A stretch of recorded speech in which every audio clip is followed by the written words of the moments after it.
सिजिया पे चोली नहीं खोले, चोली नहीं खोले। रतिया के सिजिया पे चोली नहीं खोले।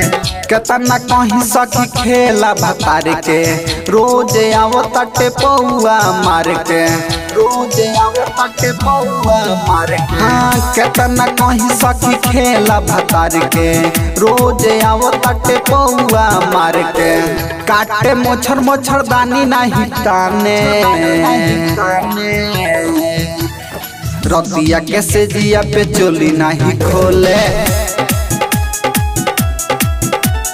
रतिया के सिजिया पे चोली नहीं खोले, चोली नहीं खोले।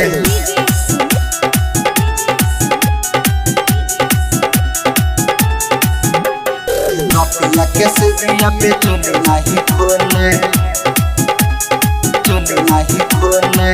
चढ़ी जवानी सखी होता जियान हो, जागल जागले होता बिहान हो। हम न जननी की ऐसन मरद बा, सखी रे नाही हर दर्द बा, सखी रे नाही हर दर्द बा। चढ़ी जवानी सखी होता जियान हो, जागल जागले होता बिहान हो। हम न जननी की ऐसन मरद बा, सखी रे नाही हर दर्द बा। कोइल बिछौना सब लाते बिटोरे, बिटोरे। रतिया में सिजिया पे चोली नहीं खोले, रतिया में सिजिया पे चोली नहीं खोले, चोली नहीं खोले।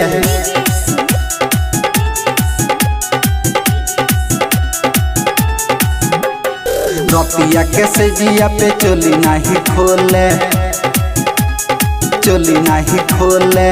सखी रे बाटे पाका अनाड़ी, हमरा न लागे तनको खिलाड़ी।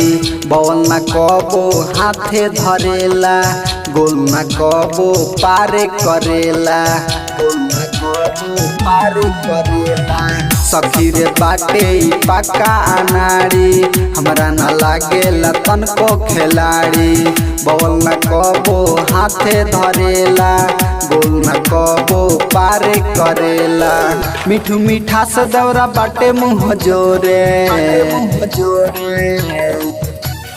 रतिया में सिजिया पे चोली नहीं खोले, रतिया में सिजिया पे चोली नहीं खोले।